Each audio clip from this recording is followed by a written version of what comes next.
picture up here having sex, yeah. Even on motel floors, yeah. Knocking on my brother's door, being spelled over yours, niggas done the bird, baby. Et j'ai envie d'être premier partout, c'est avec, comme je te dis, avec tout le respect que j'ai pour les autres, hein. Mais j'ai envie d'être, que les gens ils m'acclament, les autres aussi, mais qu'ils m'acclament plus fort que les autres. Tu vois, c'est ça que j'ai envie. Ça va bien ? Ouais, toi. Donc c'est pas ma victime quoi, aujourd'hui. Ta victime. Ils ne se connaissent pas et se découvrent ici sur le circuit de Genk en Belgique.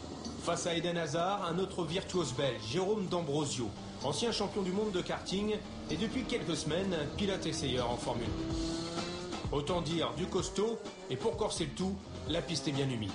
Ah, le bâtard. Ça va ? Ouais, ça va, mais je pense qu'il triche. Il va trop vite. Ouais, il a un meilleur moteur que toi. T'as un meilleur moteur, c'est pour ça. Là, c'est bon.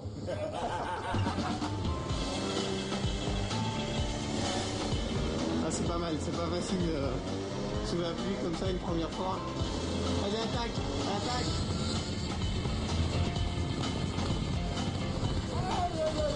Et ici, intérieur.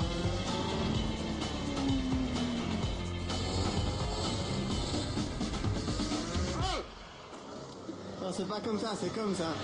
Je te jure, putain, ça me nique les mains, mon fou. Mais j'arrive pas à tourner, je te jure, des fois, on dirait le volant, il veut pas tourner. C'est pas comme le volant dans les voitures, tu vois. Moi, je pensais que c'était ça, moi. Une heure où Eden apprend que D'Ambrosio a une longueur d'avance en matière de conduite. 19 ans et 24 ans, 5 années et quelques secondes au tour séparent ces deux sportifs belges. Putain, j'ai presque gagné, hein. Bon, c'est mieux, mais t'as gagné. Pourquoi ? T'es passé devant, j'ai pas su te rattraper à temps. Eh ouais, mon gars. Dans 3 ans, je suis pilote de F1, je crois.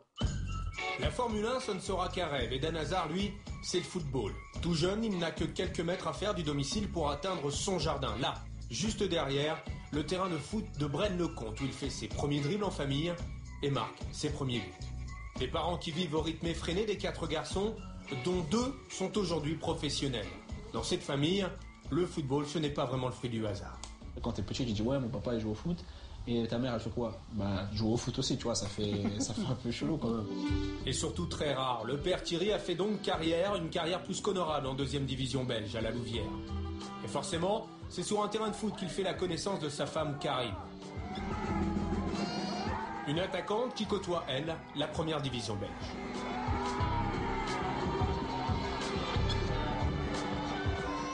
C'est une passion qu'on avait nous.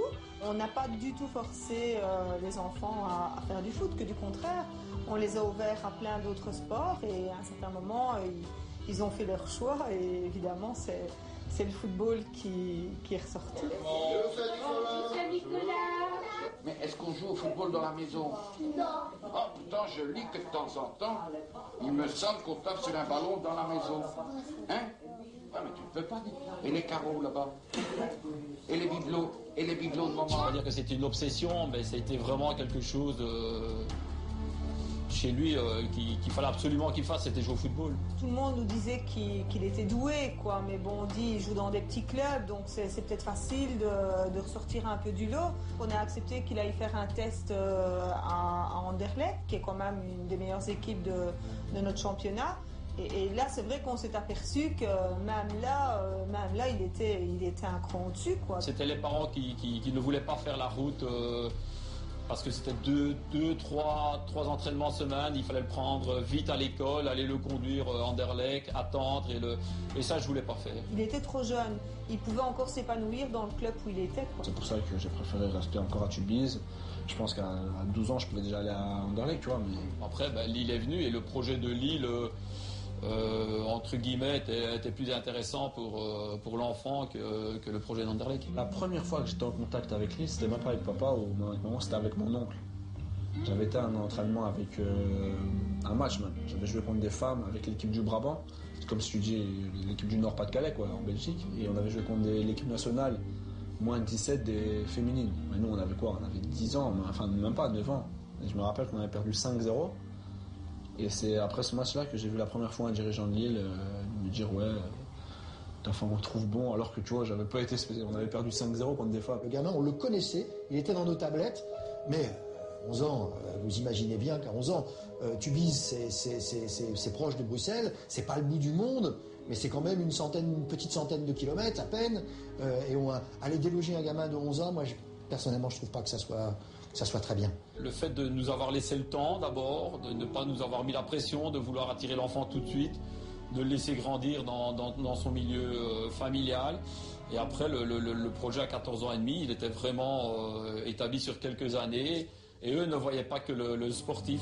Ils voyaient aussi, il y avait tout un projet scolaire. En Belgique, il y a beaucoup de choses qui se disent. Ouais, les Français sont plus avancés, tu vois, au niveau formation, tout ça. Donc, automatiquement, tu as envie d'aller voir les infrastructures, les stades, tu vois, c'est beaucoup mieux qu'en Belgique, il faut dire ce qu'il y a. Je suis certain qu'il y a beaucoup de très bons éducateurs en Belgique, mais ils n'ont pas toujours les moyens de travailler comme nous en France on peut le faire. C'est vrai qu'on a été vite rassurés parce que bon, ça s'est super bien passé, son intégration à Lille, et quand il revenait, il était heureux. Donc nous, le voyant épanoui, on s'est dit, on a fait le bon choix, quoi. On a attendu quand même un petit temps.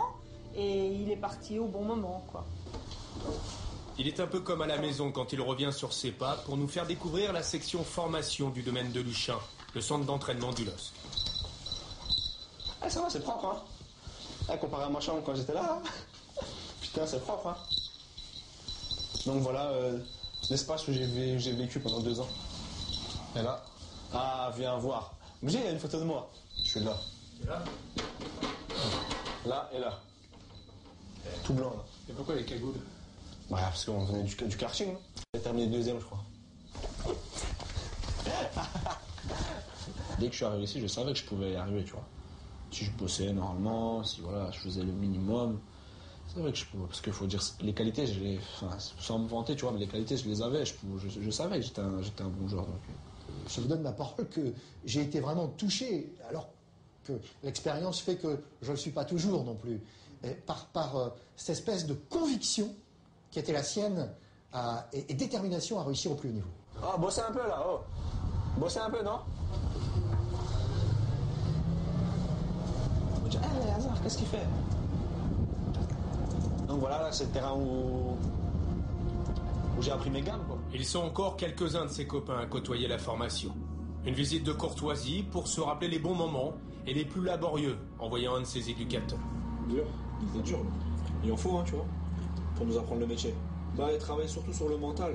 Ouais. Tu vois, c'est quelqu'un d'assez dur, tu vois. Donc. En quoi il était dur avec Guelet? Ouais, tu vois, ce qu'on faisait, c'était jamais bien, tu vois, mais pour qu'on se remette en question mentalement et tout. Mais bon, après, voilà, c'est son travail, lui, il s'en fout d'avoir du beau jeu, tu vois, il veut qu'on se remette tout le temps en question. Il veut qu'on réussisse, quoi, tu vois. Son objectif, lui, c'est qu'on passe pro. Ça servait plus à rien de le laisser avec les jeunes du centre de formation. Parce qu'il voyait plus vite, parce qu'il agissait plus vite. Et il faisait des trucs qui ne correspondaient pas au niveau des autres. Donc là, on allait perdre notre temps. Donc on a pris le risque, entre guillemets, de le balancer chez les pros, ce que moi je trouve que j'ai trouvé un peu audacieux, mais on n'avait plus le choix. Moi, quand il m'a téléphoné, papa, je suis pris demain, je vais avec les pros. Je me dis, tu rigoles, là, c'est une blague ou quoi? Non, qui dit, je vais jouer. Bon, déjà, on dit, faire le déplacement, c'est déjà pas mal. Et puis être sur le banc et puis rentrer, quoi. Tu dis, oula, c'est vrai que ça va vite, quoi. Au niveau de la qualité intrinsèque, j'ai eu des jeunes qui étaient aussi forts que lui. Mais par contre, dans cette qualité et dans cette capacité à aller vers le haut niveau, ouais, je pense que j'ai rarement vu ça. Mais ça, c'est mental. Il aime le jeu. Il aime voir quand il est devant une télé, il aime voir les beaux gestes, il aime voir les grands joueurs, il aime voir le spectacle, il aime tout ce qui est nouveau, tout ce qui est créé, tout ce qui est les dribbles, les passes, il va se délecter de tous ces moments-là. Avec la frappe, dépassement de jambe, la frappe, et le but signé d'Eden Hazard. Hazard, il a fait la différence. Frappe d'Hazard. Avec ce redoublement de passes, c'est magnifique. Et ensuite, Hazard, il va y aller seul peut-être. Hazard, le contre favorable. Le festival offensif du Lillois continue. Il va au bout,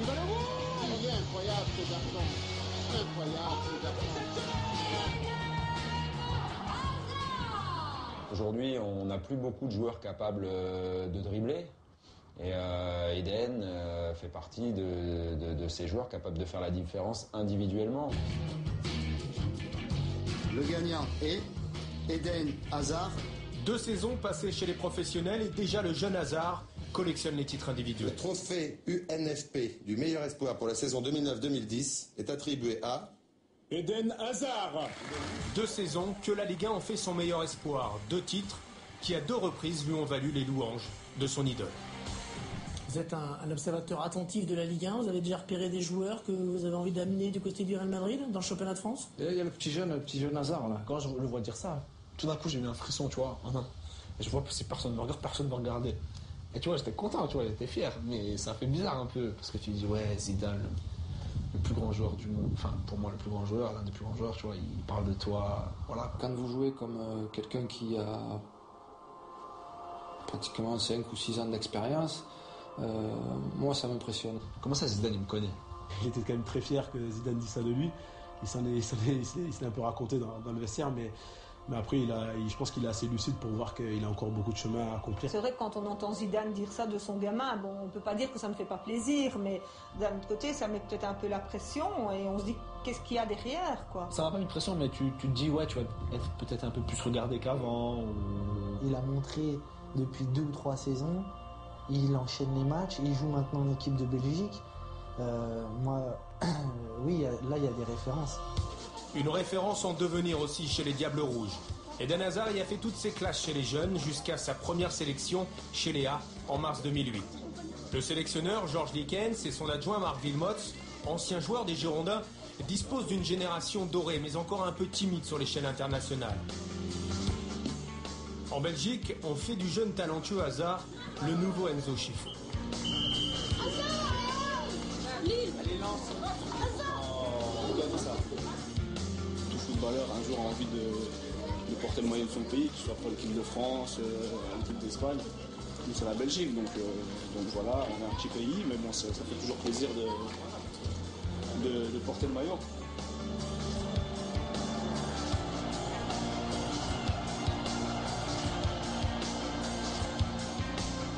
Quand on a un joueur de cette qualité-là, on a toujours l'impression qu'il peut apporter le plus, que c'est lui qui peut faire la différence. Mais évidemment, il ne peut pas la faire seul. En Belgique, on a un peu tendance à, quand on a un tel talent, ce qui est quand même assez rare chez nous, de vouloir lui demander le maximum tout de suite. Ce qui est évidemment impossible à son âge. Il ne va pas tenir l'équipe nationale belge à bout de bras à l'âge qu'il a.